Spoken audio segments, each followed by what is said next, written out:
Her daughter threw out her allergy meds then laughed when she couldn't breathe. Eleanor Briggs, retired nurse and legal trustee, didn't panic. Shannon giggled, called it a mint mix-up, and went back to sipping rosé. By week's end, the house was in escrow land, not under Shannon's name. She thought Eleanor was too old to fight back. But Eleanor didn't fight. She signed, sold, and vanished with the deed. Wait, before we go any further, I gotta ask, where are you watching from? Drop it in the comments, and don't forget to subscribe. The kitchen smelled like rosemary chicken and warm cornbread when Eleanor poured herself a glass of iced tea and reached for her antihistaminic unconscious ritual, the way brushing your teeth becomes muscle memory. She twisted the cap off the amber bottle on the counter, dry swallowed the pill, and slid the container back into the drawer beside the silverware.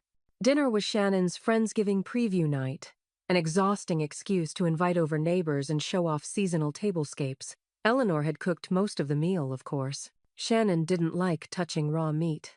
"It ruins my nails," she always said, laughing like it was charming.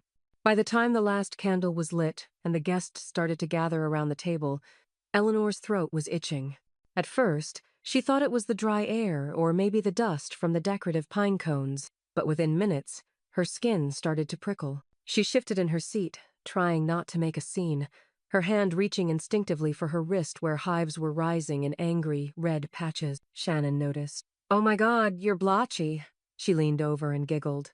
"Did you use a new soap again? You know how delicate old skin is."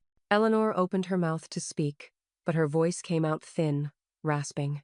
Her breathing tightened. She pushed back her chair, chest rising faster now. Cassie, seated across the table, was already on her feet. "Grandmotto, you have your EpiPen?" It was Maribel, seated beside her with a nurse's instinct, who was already pulling the auto-injector from Eleanor's purse before Eleanor could nod. "You're going to be okay. Breathe through your nose," she said, her voice low, steady. One sharp stab to the thigh, and Eleanor felt the rush her heart racing, her vision clearing just enough to see Shannon across the table, holding her wine glass like it was all some kind of performance. "Relax," Shannon said, half laughing. "It was just a mint. I thought it'd be funny. Like Hill, it's not poison."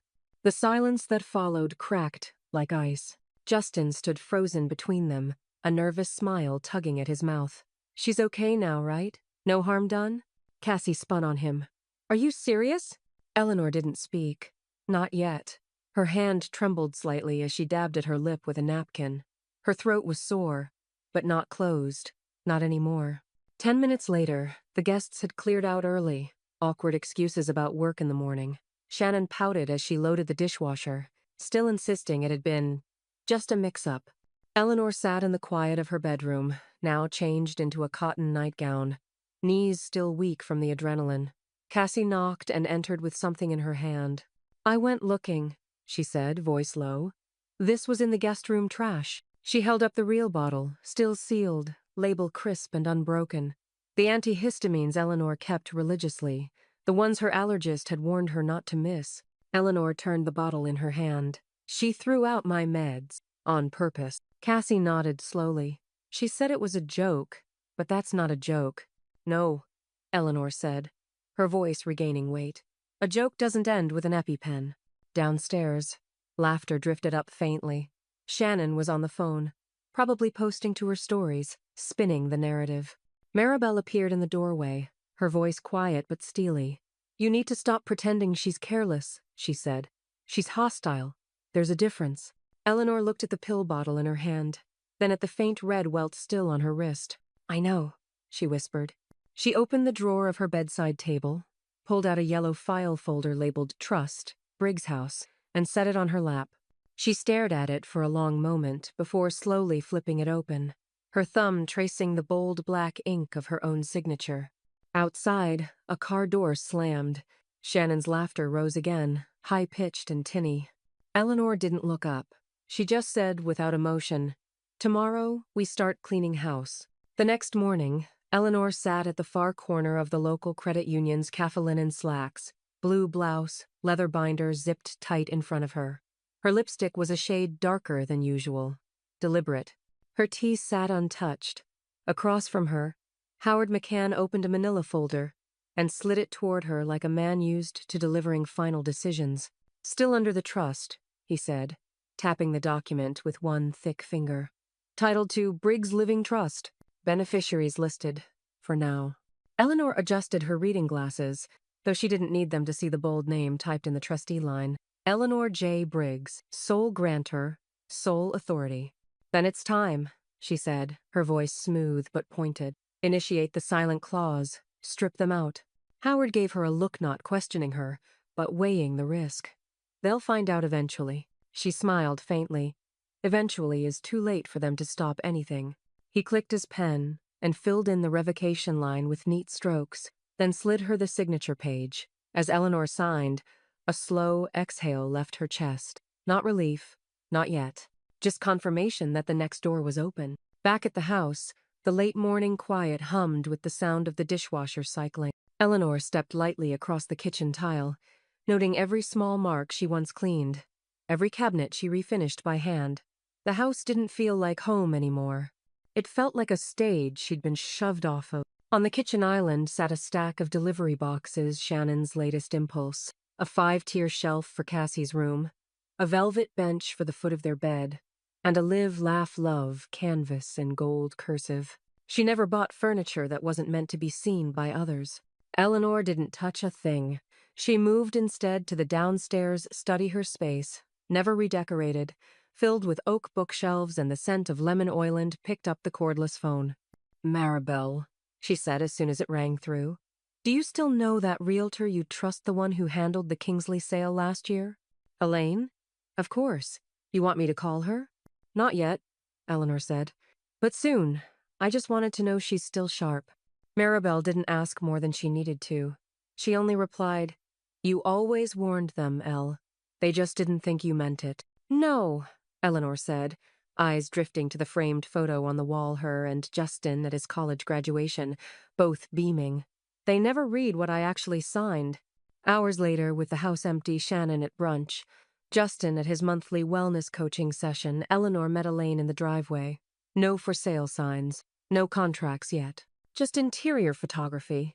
Elaine carried her camera like a weapon, heels clicking across the flagstone as she stepped inside. You sure you want me to shoot it with their stuff in it? I want it to look lived in, Eleanor replied. Just not by them. They moved room to room. Wide shots of the vaulted ceilings, the hand-laid tile Eleanor had chosen years ago, and the refinished cabinets that Shannon now called hers on Instagram. Eleanor stayed out of frame, watching from doorways, invisible and deliberate. Upstairs, Cassie's door was cracked. Eleanor peeked in bed made, notebooks stacked neatly. No clutter, just soft lavender scent. Eleanor closed it gently. That room wasn't part of the sale. Not yet. As Elaine reviewed the photos on her camera, she paused at one of the kitchen island, the light falling perfectly across the granite, gleaming and unbothered. This'll list fast, she said. Places like this don't stay on the market long, especially when it's clear the owner cared. Eleanor smiled just slightly. That's the idea. Before Elaine left, she looked Eleanor in the eye. They don't know yet, do they? No, Eleanor said, voice calm. But they will. That night, Shannon returned home with a new soy wax candle and 3 shopping bags. She lit the candle on the stove and tossed her keys in the fruit bowl, humming. Justin trailed behind her, phone in hand, complaining about how expensive HVAC repairs were in the summer. Neither of them noticed that the picture frames in the hallway had been rearranged to reduce family photos. Neither of them noticed the faint, fresh scent of real estate staging spray in the living room. Neither of them noticed that every light bulb was now warm-toned, perfect for listing photos. But Cassie did. From the top of the stairs, she stood frozen, watching them as if they were walking into someone else's house. Because they were. The scent of simmering pot roast drifted through the house, slow and savory, Eleanor's recipe, the one Shannon had once mocked as too Depression era. But now, as guests filtered in through the back patio for Justin's birthday cookout, it was Eleanor who had the apron on, her hands dusted with flour as she kneaded dough for buttermilk biscuits. Shannon breezed in from the garage, high heels clacking, holding a tray of novelty cupcakes with neon blue frosting. She caught Eleanor mid-stir at the stove and raised an eyebrow. Try not to spill, okay? The backsplash stains easy. Eleanor didn't answer. She didn't look up. The backsplash Shannon was worried about? Eleanor had picked it out 5 years ago. Paid for it with her own checkbook while Shannon was still deciding whether to spell Briggs in cursive or block letters on their Christmas stockings. Behind her, the pantry door was ajar. Eleanor walked over to retrieve the baking soda and paused. Something was off. The rows of canned goods had been rearranged, her spices consolidated into a single basket. A small laminated label stuck to one of the lower shelves read in bubbly script, "Grandma's shelf." Not Eleanor's, not shared. Just a tucked-away corner like a bin at a food bank. She didn't say anything. Justin walked in, carrying a cooler. Whoa, Shan. I thought you said no onions in the dip. You know Greg's allergic." Shannon waved him off. "That's why I bought store-bought. I don't know what she's making over there. Something old-fashioned. Let her have her fun." "She's making your birthday dinner," Cassie said quietly from the corner, drying her hands on a towel. Shannon flashed a brittle smile. "Sweetie, I'm just saying it's her thing. She gets weird if you interfere." That's when Justin turned toward his mother, gesturing toward the oven. "Can't you just let her run the house her way? It's been working, hasn't it?" There was no heat in his voice, just resignation, the kind of tone a man uses when he wants to sound supportive without inviting an argument. Eleanor kept folding dough, each press of her palms steadier than the last. "This isn't her house," she murmured under her breath, though no one heard her. A few minutes later, while Eleanor was brushing egg wash on the biscuits, Cassie tugged gently at her sleeve. "Can I show you something upstairs?" They slipped away from the noise and stepped into Cassie's room. The door clicked shut behind them. "I need to tell you something," Cassie said, her voice barely above a whisper. "They don't talk about you like your family anymore. They talk about you like—" She trailed off. "Like I'm a guest?" Eleanor offered. Cassie's eyes welled up. "Number. Like you're a burden, like they're waiting." Eleanor sat down on the edge of the bed and exhaled. Not shocked, not hurt, just affirmed. She'd known. But it sounded different from Cassie's mouth, like truth laid bare. Back downstairs, laughter rolled through the hall. Eleanor returned to the kitchen, lifted the roast out of the oven, and plated it with slow precision. She garnished it with rosemary, then wiped the edge of the platter with a cloth until it gleamed. In the dining room, Shannon was holding court in front of two new neighbors Eleanor hadn't seen before. One of them in a blazer, clearly someone Shannon hoped would notice her curated centerpiece. As Eleanor walked past with the platter, Shannon smiled wide and called out, "Don't worry, she's housebroken." The table chuckled, awkward and unsure. Eleanor placed the dish down gently in the center, adjusted the silver tongs, and stepped back. She said nothing, not a single word. She just stood there, expression unreadable, hands folded in front of her like a server waiting for a cue. Cassie watched her grandmother closely. Not her face, but her eyes. She could tell something had hardened behind them, something brittle but precise. And when Eleanor finally moved, it wasn't to join the table. It was to walk quietly into the study, close the door, and open her email. Subject: Elaine. Proceed with staging schedule. Body: confirm availability for this Friday. They'll be out. It's time. The cafe was quiet that morning, just the sound of ceramic mugs clinking against saucers and the low hiss of the espresso machine steaming milk behind the counter. Eleanor chose a window seat with full view of the parking lot. She liked to see who came and went. Howard arrived precisely on time, coat draped over one arm, a navy folder tucked under the other. He didn't bother with pleasantries. They were well past that now. "I brought both sets," he said, placing the folder between them and flipping it open. "Purchase agreement and trust authorization. I had them notarized in advance. All that's left is your signature." Eleanor took her tea slowly, fingers wrapped around the warm porcelain. Earl Grey. No sugar. "How's the buyer?" she asked, almost idly. "Pre-approved, cash-backed, and quiet," Howard said. "She's looking for a turnkey property in a stable school district. Closing in 3 weeks if we move today."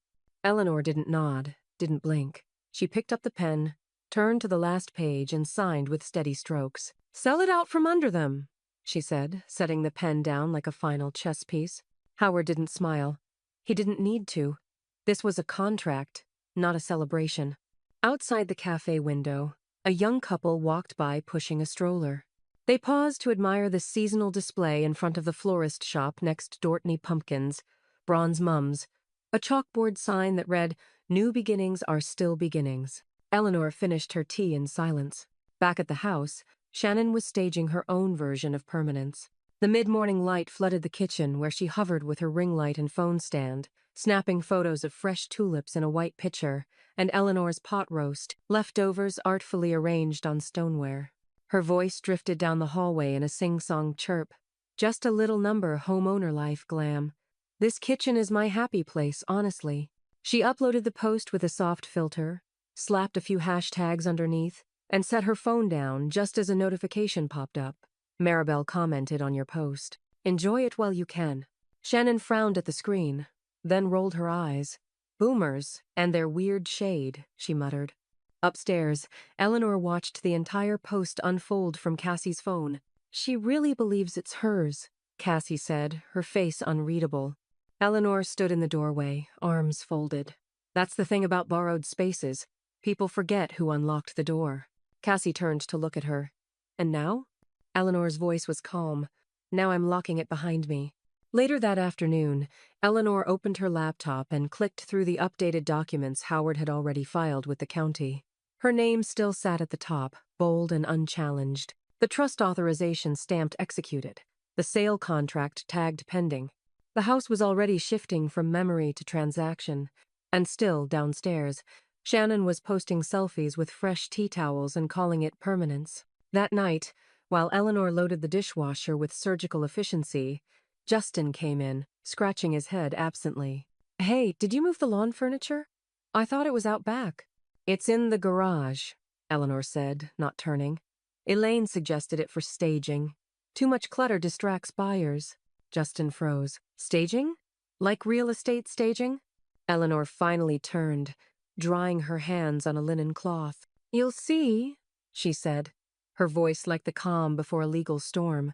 The email came through at 8:03 a.m. subject line, simple and direct.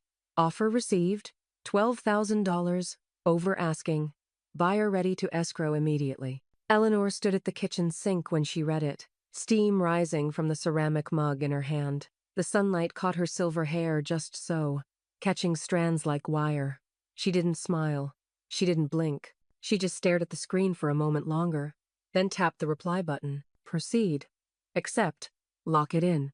EJB. From the dining room, Shannon's voice chirped through the floor plan like a wine-fueled wind chime. She was FaceTiming a friend. Vivian, maybe, the one with the fake tan and the real estate license she never used. No, we're thinking sage green for the lower cabinets, like a rustic modern vibe. I saw this whole thing on Pinterest with matte brass pulls. We'll just use some of Grandma's money to do it right. I mean, she owes us for everything she's put us through. Cassie, who had been stacking dishes in the side hutch, stilled. She turned toward the voice with a slow, deliberate glance. Shannon laughed on the call. Justin says the backsplash has to go. But I'm like, honey, you don't even know what a backsplash is. Cassie slipped out the side door. Upstairs, Eleanor was already packing. Not boxes, just essentials. A suitcase open on the bed. Her soft sweaters neatly folded. Toothbrush case laid out like a hotel setup. Maribel had texted that her guest suite was prepped and ready. You'll be more comfortable here while the chaos unfolds. Doors always open. Eleanor zipped the suitcase halfway, then paused at her vanity, adjusting a pearl earring. In the mirror, she saw her room the way someone else might. Tidy, lived in, untouched by pretense. Not sentimental, not cluttered, ready. From the hallway, she heard Shannon again, this time on speakerphone, closer. She'll be gone soon anyway, she was saying. One fall and it's hospice. Maybe sooner if she keeps refusing her pills. Honestly, it's cruel to keep her here. She doesn't even use the kitchen anymore. Eleanor stood just inside the bedroom door, hidden from view, arms crossed. She didn't flinch, not even a blink. Justin mumbled something in the background. Eleanor couldn't make out the words, only the tone soft, useless. She waited until the conversation ended, then closed her suitcase and clicked the latch. That afternoon, Howard's second email arrived. Escrow opened, confirmation attached, possession date locked. Eleanor printed it. She slid the page into the yellow folder marked Briggs Trust and tucked it under her arm. Then she descended the stairs and moved into the study, where Cassie was waiting with a notebook open on her lap. "Is it done?" Cassie asked. Eleanor handed her the printed email. Cassie read it, eyes wide. "They don't even know." "They don't need to," Eleanor said. "Not yet." From the other room, Shannon shouted, "Who left the dishwasher open? I almost broke my foot." Cassie rolled her eyes. "She acts like she owns the place." Eleanor looked toward the kitchen archway, her voice dry. "She's about to find out she doesn't." That evening, Shannon staged a wine and cheese board in the backyard for content. Justin grilled steaks. Cassie stayed mostly silent, watching from a swing bench as her mother recorded slow-motion shots of melted brie oozing on rustic crackers. "I just love this house," Shannon said to her phone. "It's where we're building our future." Cassie stared across the yard at Eleanor, who sat with a book, seemingly absorbed in a passage. But every few seconds, her finger tapped the edge of a manila envelope resting beneath the cushion beside her. It wasn't just a house anymore. It was leverage. Major twist number 1. The house has entered escrow, officially sold. Eleanor holds the deed. The buyer holds the contract. And Shannon is planning renovations in a home that's already being taken from under her feet. It began with a knock Eleanor had been expecting. Elaine stood at the door in pressed slacks and low heels, clipboard in hand, flanked by a soft-spoken woman in her 30s with tortoiseshell glasses and a messenger bag slung over her shoulder. "Inspection day," Elaine said simply, keeping her voice low. Eleanor nodded once. "We've got about 90 minutes. Inside, Shannon was pacing in the kitchen, waving her phone like a wand. "I called the warranty company. They said the fridge still qualifies for a compressor upgrade. We just need to schedule wait. Is that them already?" Elaine and the inspector entered from the side door, walking in as if they belonged, which legally they now partially did. Eleanor stepped forward before Shannon could reach them. "Could you do me a favor?" Eleanor said, pulling her coat off the hook by the garage door. "Pick up lunch from Casa Verde. Your spinach wrap thing. I'll Venmo you." Shannon blinked. "No? I'd do it myself, but I've got a migraine coming on, and Cassie's at school." Shannon hesitated, suspicion flickering behind her mascaraed eyes. Eleanor added, "Take my car. It's already warmed up." The keys landed in Shannon's palm with a light clink. "Fine, but I'm using the aux cable this time. Your jazz station gives me anxiety." As the garage door rumbled shut, Eleanor turned to Elaine. "You have full run of the house." The buyer and inspector moved quickly. Upstairs, the inspector clicked open cabinetry and took measurements of vents and electrical panels. Downstairs, the buyer stepped barefoot onto the hardwood in the dining room, smiling at the natural light pouring through the windows. "She loves the bones of the place," Elaine murmured. "Says it reminds her of her grandmother's house, but better cared for." Eleanor didn't respond. Her eyes followed the inspector as he walked through the kitchen with purpose, lifting sink handles, checking the gas line on the stove. 10 minutes in, the back door opened. "Justin." He entered holding a small box of pool shock and a confused expression. "Is the HVAC guy here early?" He stopped in the living room when he saw the inspector crouched near the fireplace, flashlight out. "What's going on?" Eleanor set her book on the end table, cool as a lake before a storm. "Inspection." Justin frowned. "Inspection for what?" "Buyer wanted a full structural review before closing," Elaine said. Matter of fact, barely glancing up. Justin laughed, the sound brittle. "Buyer? What buyer?" A moment passed. Eleanor looked him in the eye, voice quiet but ironclad. "We're downsizing." His smile faltered. "You're joking, right?" She didn't answer. Instead, she turned toward the window, watching the buyer step into the backyard, hands tucked in her jacket pockets as she admired the stonework. Elaine handed the clipboard to the inspector and nodded toward the front room.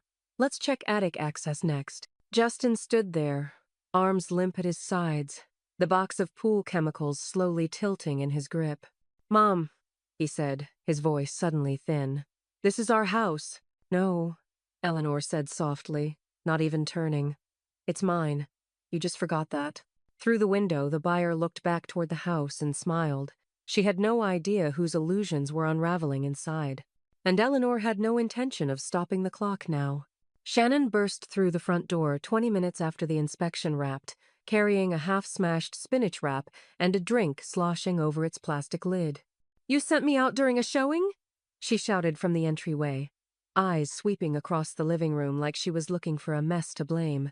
Eleanor was seated in the study, flipping through a magazine with deliberate calm. She didn't even look up.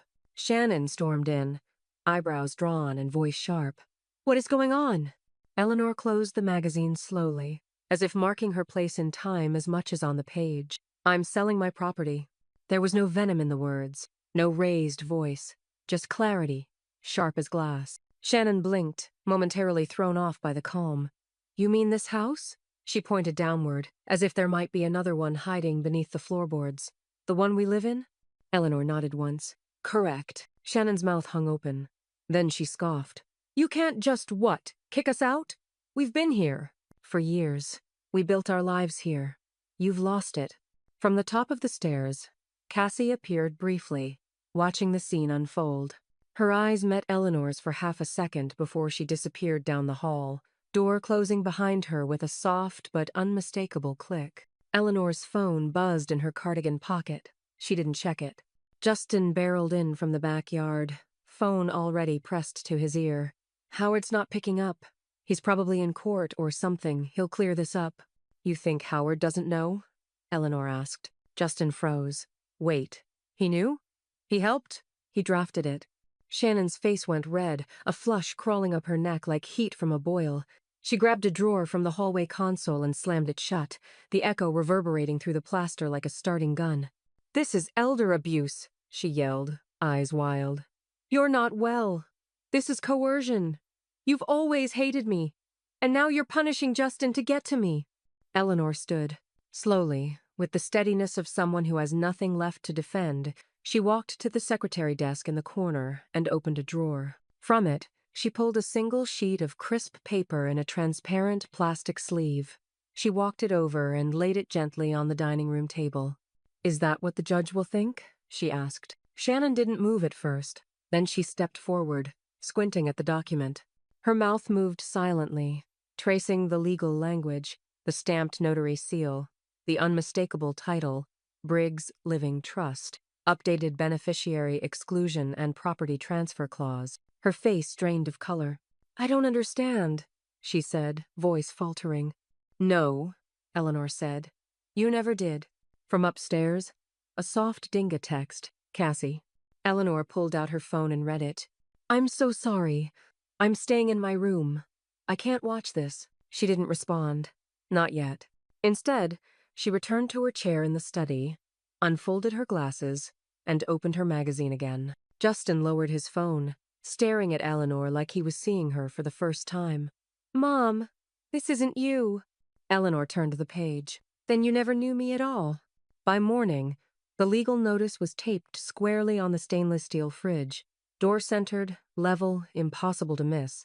A copy of the escrow timeline was attached beneath it, signed and stamped.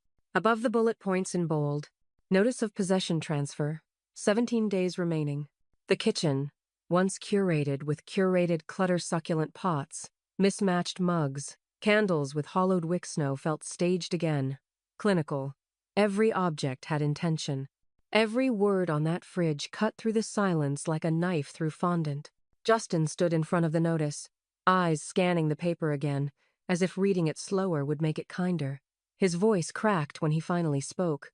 "Where are we supposed to go?"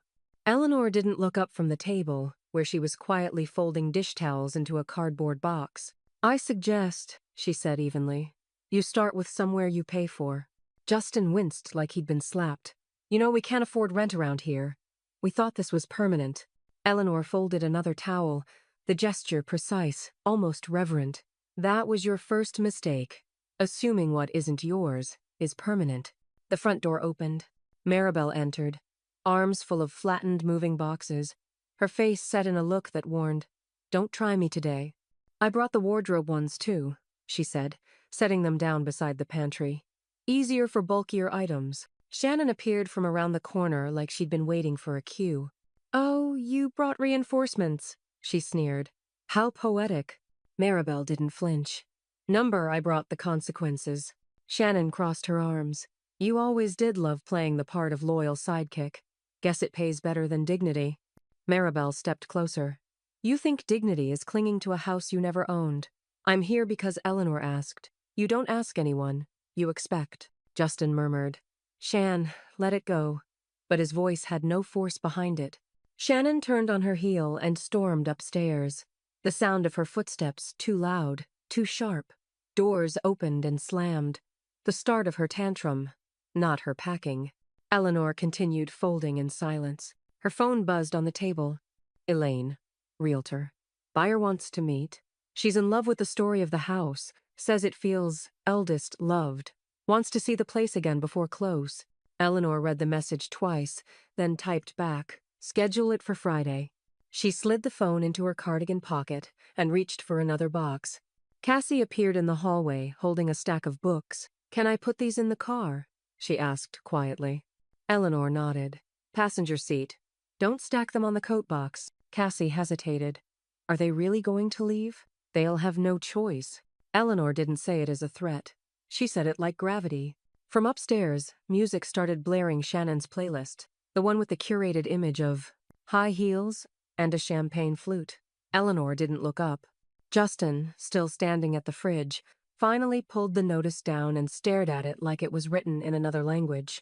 The paper fluttered in his shaking hand. Why didn't you just tell us? He whispered. Why like this? Eleanor paused, met his gaze fully. Because you wouldn't have heard me, she said. You only see things when they're nailed to your door. Outside, wind swept across the lawn. The oak tree creaked against the side fence. In the distance, a delivery truck pulled to the curb and idled more packages for a house that wasn't theirs. And inside, the countdown ticked louder. By Thursday night, the house looked like a war zone. Not from boxes or movers, but from deliberate negligence. Shannon had stopped pretending. A full sink of greasy pans sat untouched. The entryway bench was buried under shoes. Half-used candles flickered near wilting flowers. Someone Shannon had left a trail of glitter from a half-spilled makeup bag across the stairs. Vibe clutter, she said, smirking at Cassie. It makes the house feel lived in. Eleanor didn't respond. She just walked into the study and quietly dialed Elaine. Bring the buyer through anyway, she said. And do me a favor, walk them through the kitchen last. There was a pause. Then, understood. After she hung up, Eleanor opened a drawer and removed a discreet, white box. She'd ordered it weeks ago, just in case. 2 compact wireless cameras, motion-activated, with cloud backup. One went above the pantry door. The other in the hall, angled at the front entry and dining room. Maribel came by that evening and helped Eleanor stage a backup plan. Fresh flowers hidden in the mudroom. A neutral scent diffuser stashed behind the guest bathroom mirror. Silent countermeasures. Clean lines. Clean air. Friday arrived. By noon, the house reeked of charred garlic toast. The toaster oven door hung ajar, smoke tendrils still curling upward toward the ceiling. I was trying to help, Shannon said, waving her phone through the air like it might neutralize the smell. If you'd told me the buyer hated garlic, maybe I wouldn't have burned it. Cassie stood by the window, eyes narrowed. You left it in there for 20 minutes. Shannon opened every window on the ground floor, even though the outside air was damp with cedar pollen. Wind swept in, scattering papers and the scent of scorched butter across the house. Just trying to keep it from being so sterile, she muttered. The doorbell rang. Elaine entered with the buyer, both dressed professionally. The buyer smiled as she stepped into the entryway, taking in the natural light, the flooring, the air tinted with something acrid but not enough to deter. Eleanor stepped forward, calm and collected. Welcome back. Elaine walked the buyer through slowly, ignoring the faint smell. They moved from the living room to the sunlit office, then upstairs to the primary suite and guest bath. Eleanor watched them climb the stairs, then turned to find Shannon lurking near the dining room, arms crossed. You can open windows, Eleanor said, but it doesn't clear what's already stuck to the walls. Shannon glared. You mean the smell? I mean the damage, Eleanor said. Then she turned away. Downstairs, the buyer returned with an impressed smile. It's even better than I remembered, she said. So much character, so clearly loved. Elaine gave Eleanor a look that said, she's in. After they left, Eleanor returned to the study and opened her laptop. The camera footage had already uploaded.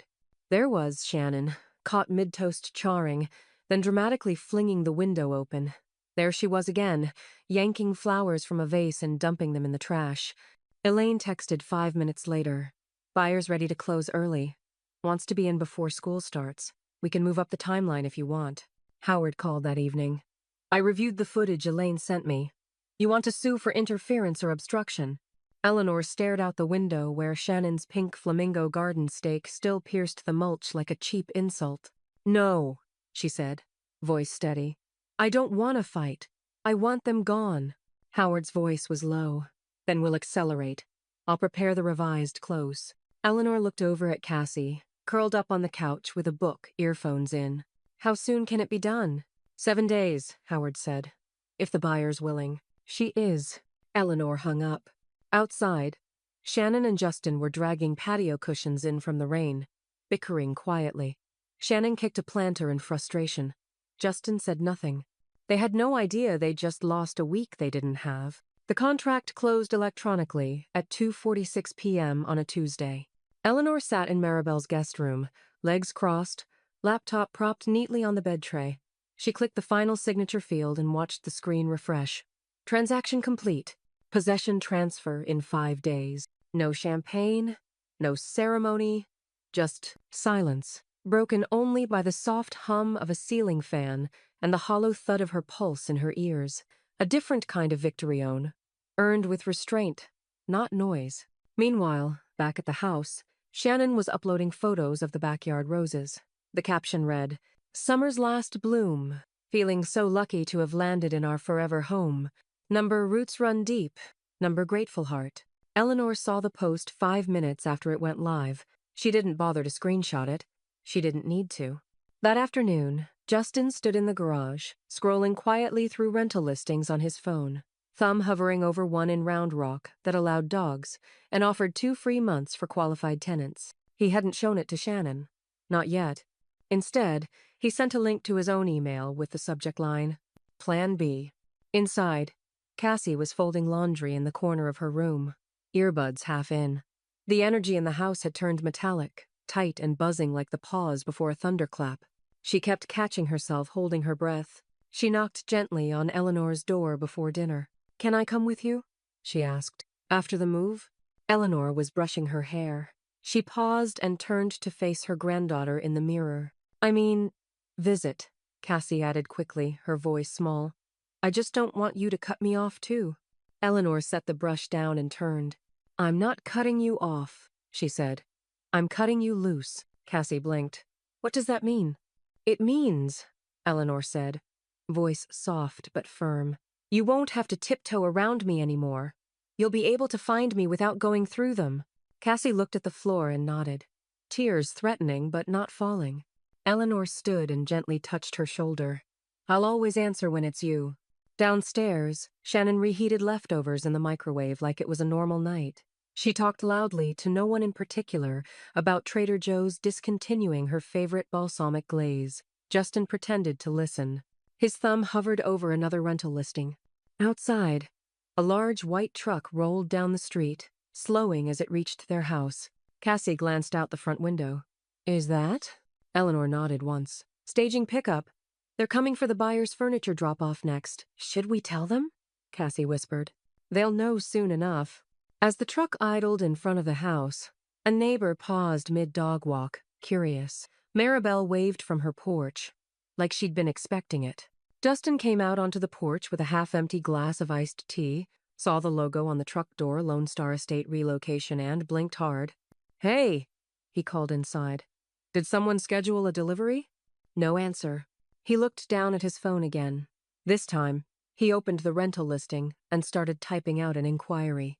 Inside, Eleanor walked to the front door, locked it gently, and pulled the shades closed.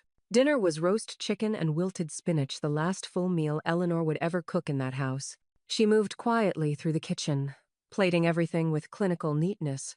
No garnish, no candles, no jazz playing in the background, just the clink of ceramic, the scrape of silverware. The table was already set by the time Shannon wandered in barefoot, Phone in one hand, glass of Merlot in the other. She didn't acknowledge the food or the effort. She sat down hard in her chair and opened Instagram like it was a lifeline. Eleanor served without ceremony. Justin took his seat with a visible stiffness, like he knew something was coming but hoped staying neutral might spare him. Cassie sat at the end of the table, her gaze low, her fork untouched. The silence stretched, until Shannon snapped. "You're ruining our lives!" Her voice cut through the quiet like shattering glass. She slammed her wine glass on the table, not enough to break it, but enough to spill. Eleanor took a bite of spinach, didn't look up, didn't speak. "You don't even care, do you?" Shannon hissed. "You're just eating like none of this is real. Like we didn't build something here. Like this isn't our home." Still no reply. Justin cleared his throat, tried to soften the edges. "Mom, there has to be another way. Something that lets everyone stay. We can make this work." Eleanor's fork clinked gently against her plate as she cut a piece of chicken. "Where was this?" she said calmly. "When I needed you." Justin opened his mouth. Nothing came out. Cassie finally looked up. "You told her she was replaceable." The room froze. Shannon blinked. "What did you just say?" "You told your friend on speakerphone. That one fall, and she'd be in hospice. I was in the hallway." Cassie's voice didn't rise, but it didn't shake either. "You called her disposable, like old furniture." Eleanor didn't stop eating. She didn't have to. Shannon stood abruptly, chair screeching against the floor. "You ungrateful little." She grabbed her wine glass and hurled it. It missed Eleanor by 2 feet, hit the wall, and exploded in a fan of red and glass. The splash landed on a framed watercolor Eleanor had painted decades ago. Eleanor looked up for the first time all night. She dabbed the corner of her mouth with a napkin. "Now that's a joke." The words dropped like a match in gasoline. Shannon stormed out of the room, footsteps echoing up the stairs like drumbeats. A door slammed seconds later, followed by another. Justin sat there, stunned, hands slack in his lap. Eleanor pushed back her chair, stood, and walked to the study. Her phone buzzed. "Elaine, realtor. Code has been changed. Final lock transfer in 48 hours. Title fully processed." Eleanor replied with one word. "Received." She turned off the dining room light and left the mess for them to clean. They had 48 hours left in a house that no longer recognized them. And now, it knew who its owner really was. Eleanor left just after dawn. Maribel pulled up in her beige SUV as the first blush of sun touched the rooftops, headlights off, engine low. She didn't have to knock Eleanor. Was already standing on the porch with 2 small suitcases and a manila folder tucked under one arm. She wore her gray wool coat, the one she'd saved for travel or funerals. This was, in some ways, both. Inside, the house was still silent except for the ticking of the hallway clock and the low hum of the fridge. Justin and Shannon hadn't come downstairs. They hadn't spoken to her since the night of the wine glass. Cassie waited in the doorway. "You sure you don't want help with the rest?" she asked softly, hands stuffed into the sleeves of an oversized sweatshirt. "There's nothing else," Eleanor said. They stood there for a moment, neither reaching for the other yet. Then Cassie stepped forward, arms wrapping tightly around her grandmother. "I wish I'd lived with you instead," she whispered into Eleanor's shoulder. "All along." Eleanor held her close, not with hesitation, but with the calm of someone who had already let go of what needed leaving. "You still can," she murmured. Cassie pulled back slightly, eyes rimmed red. "You mean it?"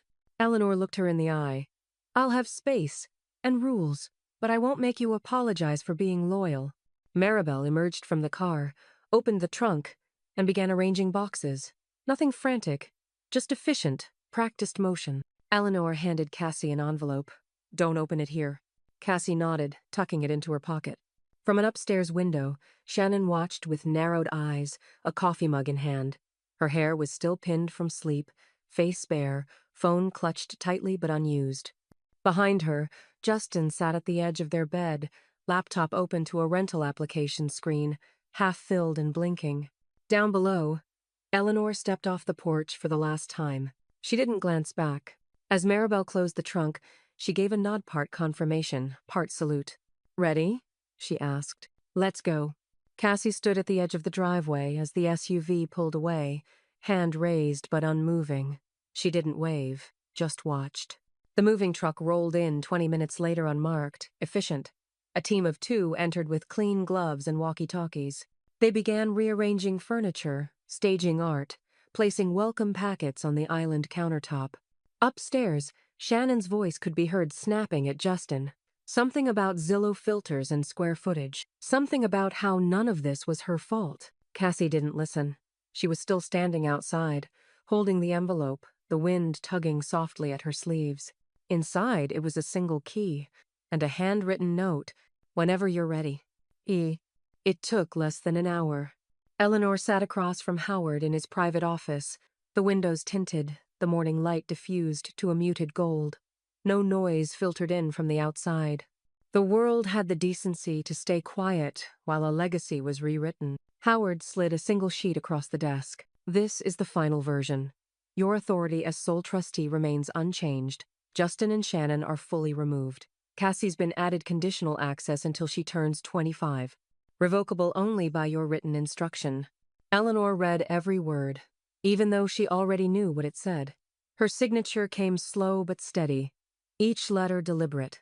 When she finished, she passed it back without ceremony. "File it with the state," she said. Howard nodded and stood. "You're certain?"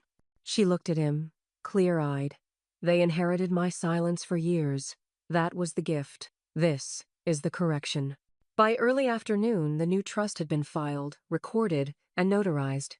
Eleanor left the office with nothing in her hands but a copy of the final document, folded once, placed in her purse alongside her lipstick, and a mint tin she now filled with actual allergy medication. At 3:12 p.m., her phone rang. Unknown number. Texas area code. She let it ring 4 times before answering. "Eleanor?" Shannon's voice came through raw, shaky either from tears or motel air conditioning. "We're not okay. We're not anywhere. Justin's talking about staying with his coworker, but we don't even have beds. We didn't get to say goodbye." Eleanor sat in Maribel's sunroom, sipping tea from a real porcelain cup. Outside, squirrels chased each other along the fence line like they hadn't noticed the balance of the universe had shifted. Shannon's voice cracked. "Please, just talk to me." Eleanor ended the call. 5 minutes later, a text came from Justin. "I'm sorry, Mom. For everything. We didn't mean to push you. I thought we were still family." She read it twice. Then she typed back, "You pushed the pills. The house came with it." She hit send. Cassie entered the sunroom a few minutes later, fresh from a walk. Her cheeks were pink, her earbuds tucked into her hoodie pocket. Eleanor folded the phone, closed, and smiled. "Hungry?" Cassie nodded. "Starving." They made sandwiches side by side, cutting crusts, sharing kitchen space like they had always belonged to the same rhythm.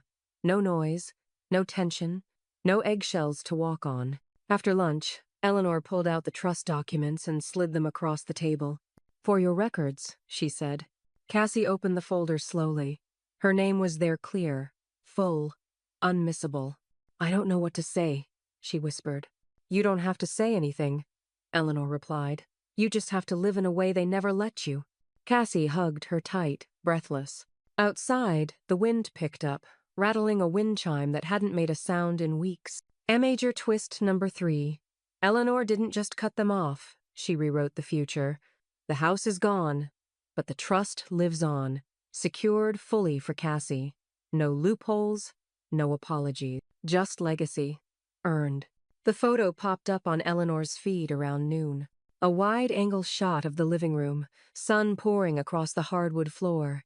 The granite countertops gleamed in the background. 2 toddlers sat cross-legged on a woven rug, smiling at something outside the frame. At home, sweet Harris. Closing day success. So grateful to call this space ours. Loved, lived, in, and ready for the next chapter. Number elder owned. Number heartwood charm. Number fresh start. Eleanor studied it in silence. The house looked right, like it had been stripped of performance and filled instead with purpose. She didn't like or comment, just closed the app and placed the phone upside down on the table. That evening, she made lentil soup. Not because it was cold out Cedar Park still clung to a stubborn 82 degrees, but because it had always made Cassie feel calm. The rhythm of it, the scent of bay leaf and thyme, the quiet patience in every simmer. Eleanor's new kitchen was half the size of her old one, but it worked harder. A wide window faced the backyard, where 2 clay pots waited to be filled with basil and cherry tomatoes. Cassie arrived just before 6, hair pulled into a high ponytail, a half-finished art sketch sticking out of her backpack. She dropped it on the entry bench and padded barefoot into the kitchen. "You used the big pot," she said, peeking into it. "It deserved to be used again," Eleanor replied, stirring. Cassie pulled open the drawers and began setting the table without asking where anything was, as if she'd always known. Forks on the left, glasses from the middle cabinet. Cloth napkins tucked under plates, not folded on top. Maribel arrived last, bearing a loaf of rosemary bread still warm from her oven. She kicked off her shoes at the door and slid into her seat like this was the 100th time. "Smells like someone's reclaiming their seasoning," she said. They laughed. Not because the line was funny, but because it felt earned. As they sat, Maribel raised her glass of iced tea. "To replacing what doesn't serve you." Eleanor met her gaze, and seasoning with memory. They clinked glasses. Dinner passed with conversation that drifted from weather to music to the best brands of olive oil. No accusations, no surveillance, just space open and breathable. Cassie reached for a second slice of bread. "You know," she said, "it feels like this kitchen has always been here, like it waited for you." Eleanor smiled. "Maybe it did." After the table was cleared and the dishes were rinsed, Eleanor stood alone for a moment, wiping down the counters in small, circular motions. Not out of habit, out of care. She reached into the top drawer and pulled out a manila envelope. A second copy of the trust documents. She placed it behind the recipe box, next to a labeled folder marked Cassie. Letters to open later. Outside, the porch light flicked on with a soft click. Inside, the kitchen stayed lit just a moment longer. The frame arrived in the mail wrapped in brown paper and twine. Eleanor unboxed it on the kitchen island, hands slow and careful, brushing away specks of packing foam. Inside the frame, the original deed to the Briggs property yellowed, embossed, and notarized in her maiden signature. Eleanor J. Briggs. She didn't hang it in her bedroom, not in the study either. She hung it right by the front door, not as a keepsake, as a receipt. Later that morning, she stepped out with her tea-green jasmine, lightly steep-danned, walked through her new backyard barefoot, letting the cool, dewy grass press against her soles. No sandals, no urgency. A pair of robins hopped along the fence. The basil had started to sprout. No voices, no stomping upstairs, no passive-aggressive coffee brewing meant to prove a point. Just breath and quiet. Inside, her phone buzzed. DM notification. At Shanbriggs tagged you in a photo. Eleanor opened it. Shannon, standing beside a motel ice machine, holding a protein bar and wearing oversized sunglasses. Caption. "Still standing. Still smiling. Number never count us out." The tag didn't land. Blocked. Eleanor tapped twice and confirmed the block again for good measure. The screen asked her if she was sure. She was. A knock sounded at the front door. Cassie stood outside, holding up a thin envelope with a DMV logo on it. Her grin was cautious, almost shy. "I passed," she said. "I'm officially permitted to terrify every suburban intersection." Eleanor stepped aside to let her in. Cassie followed her into the kitchen, peeling open the envelope. "They said I just need a car now, one with brakes, and maybe a horn that doesn't sound like it's sneezing." Eleanor opened a drawer and pulled out a single set of keys, metal, cool, attached to a simple tag that read, "Toyota, title, filed." Cassie blinked. "Is this?" "Titled in your name," Eleanor said. "Insurance, too. It's not about getting away. It's about knowing you can." Cassie opened her mouth, closed it, and lunged forward in a hug instead. They stayed like that for a moment, the keys dangling loosely in one hand. Eleanor's phone buzzed again. Elaine, realtor. "Just a quick update, buyers loving the house. No issues at all. Says it feels like it was always meant for them." Eleanor tapped back. "Perfect. No forwarding address." She tucked the phone away and walked to the living room where a small box of keepsakes sat untouched. She opened her photo app, scrolled past years of images, Thanksgiving dinners, badly lit selfies Shannon had forced on her, photos of rooms that no longer belonged to her. Delete, delete, delete. She kept only a few. A picture of Cassie at age 10 with frosting on her nose, a snapshot of Maribel asleep on a lawn chair holding a crossword, and one of Eleanor herself standing on the porch of her new house in the morning light, holding a cup of tea and not smiling but peaceful. Cassie called from the driveway. "Should I back it in or just loop the cul-de-sac?" "Loop it," Eleanor called back. "Let the car stretch its legs." Cassie waved and started the engine. Eleanor leaned against the doorframe, arms folded, letting the breeze slip through the screen. Her eyes landed once more on the framed deed beside Herseland, immovable. She took a slow sip of tea, held it for a moment, then whispered to herself, just loud enough to hear. "She replaced my medicine. I replaced her address permanently.